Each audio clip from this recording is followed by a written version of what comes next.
תראו, קודם כל, מאז 7 באוקטובר אני מקפיד להתחיל בהכרת תודה, בהכרת הטוב. אני רוצה להגיד תודה לשי, החבר היקר, ולאיציק, ולכם, ראשי וראשות המועצות, והסגנים, וכל השותפים, שנתתם את המקום הזה, והקדשתם את הפרק הראשון לאופיר. אני חושב שזה לא מובן מאליו.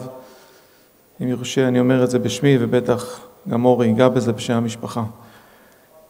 עכשיו, שחשבתי מה להגיד פה, אמרתי, איך אני אדבר על אובדן. אני מרגיש שאין לי את הזכות לדבר על האובדן האישי, בטח שבקהל יושבת פה מרים פרץ, הנשיאה שלנו, הנשיאה של נטעים, שאיבדה את 2 בניה, אורי אפשטיין, שאיבד את בנו, כמובן גיסו הדס, שי, שאיבד את החנית, ופה ראשי רשויות שקברו מעל 50 תושבים.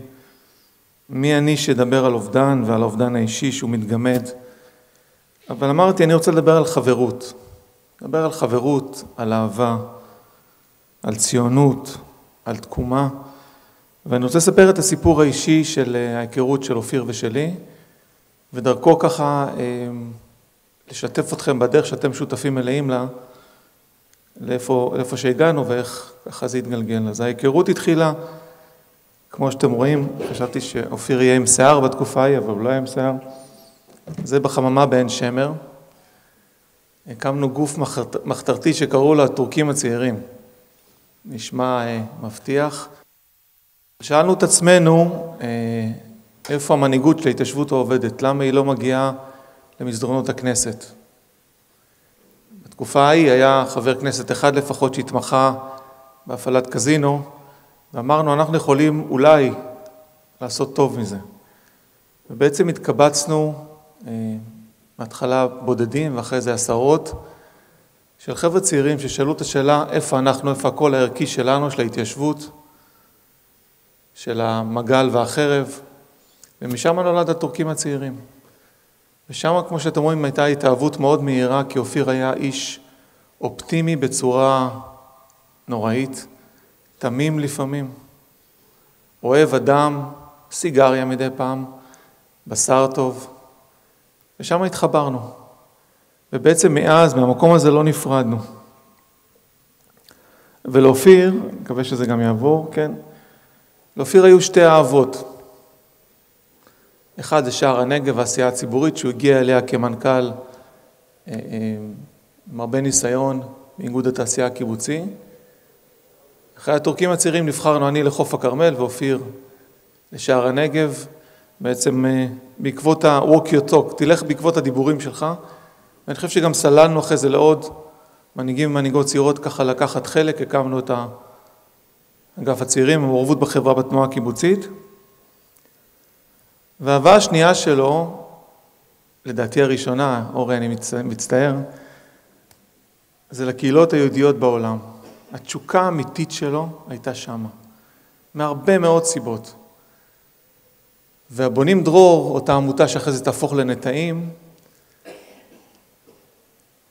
מתחברת גם בסיפור האישי שלי. ההורים שלי שעלו לארץ מארגנטינה ואורוגוואי, פעם היה ניסיון כזה לחתן אורוגוואית עם ארגנטינאי, אין דאגה, הם התגרשו. תמיד שואלים אותי, הם התגרשו במונדיאל, הם התגרשו קצת אחרי זה. היה ניסיון כזה, אבל מה שגורם לי לעמוד פה בעצם, זה הבונים דרור. זו עמותה שכבר קיימת 80 שנה, ואני זוכר מגיל 0 את הסיפורים של אבא שלי, במבטא ארגנטינאי כבד, ושל אמא שלי, שמה שהציל אותם בעצם מדור שני של ניצולי שואה, מההורים שברחו מפולין לארגנטינה ואורוגוואי, זה תנועת הנוער.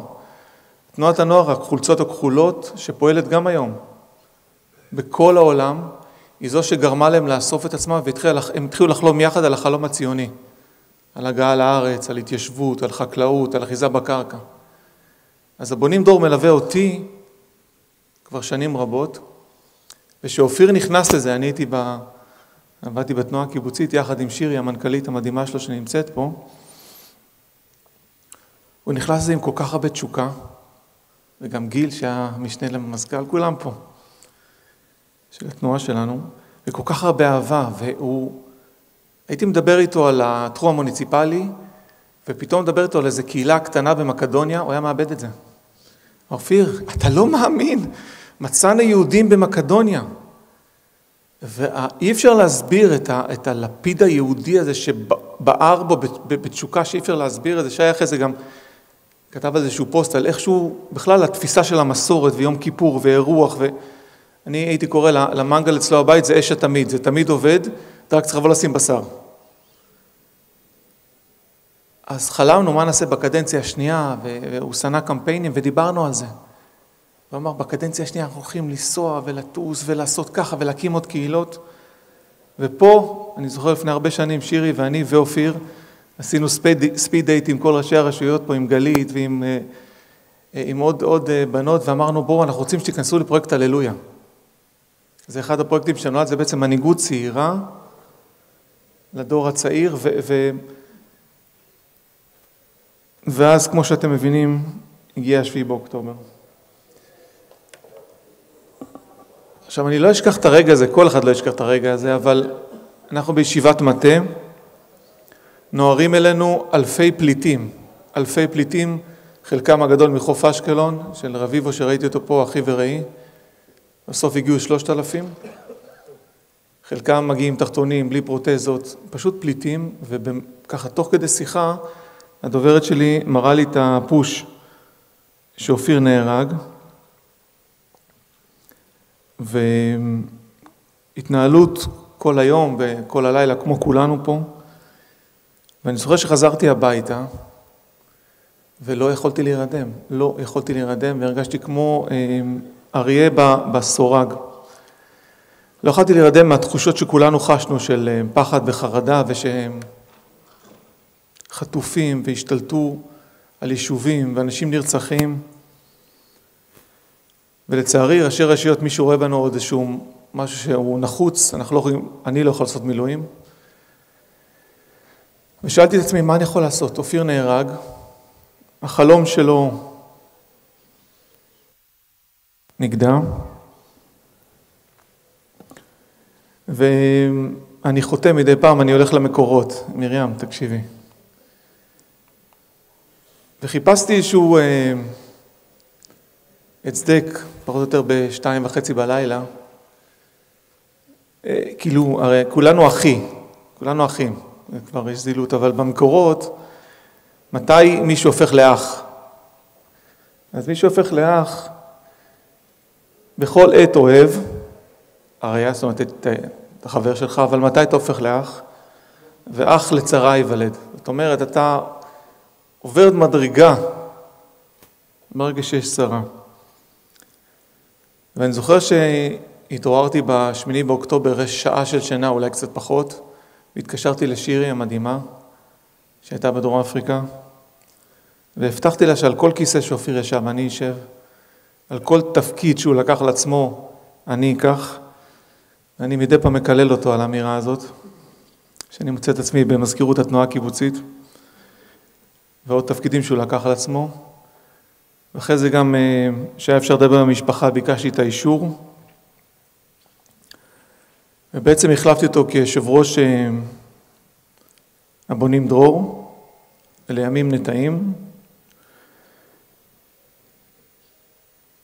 ופה יצאנו עם כמה החלטות. ההחלטה הראשונה היא להקים את קרן אור אופיר. אנחנו כל הזמן מדברים על אור. אופיר היה, כמו שראיתם בסרטונים, איש עם הרבה אור בעיניים וחדוות יצירה. אבל אופיר הוא גם היה איש של עם ישראל. הוא לא היה מגזרי. המסורת אצלו הייתה, מסורת והדת הייתה ככה בלב העשייה שלו. הוא היה חבר של כולם, והקמנו את הקרן לאורו. אז בקרן יש לנו נשיאה שנמצאת פה, מרים פרץ, שעוד מעט תדבר איתנו.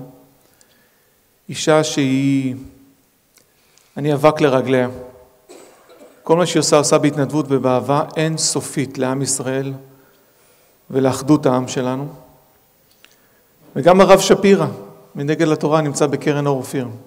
וגם שי חג'אג', האהוב שלנו, וגם ציפי לבני, שאמרה לי שכל החיים אופיר ביקש ממני להיות במנהלת של פארק ארזים, וסירבתי, והיום אני בקרן על שמו, במכה על חטא. וזאב ביאלסקי, ואופר ינאי, וכל כך הרבה אנשים טובים שבוואטסאפ אחד אמרו, אנחנו חלק מהקרן הזאת. והקרן הזאת תספר סיפור של עם ישראל. ונמצא פה גם עופר דהן, שהוא מנכ"ל הקרן שלנו, שכולם ישמחו לראות אתכם אחרי זה בהפסקה, ולחלק לכם איזשהו שי קטן, כי כולם שותפים, והשותפים הלכו וגדלו,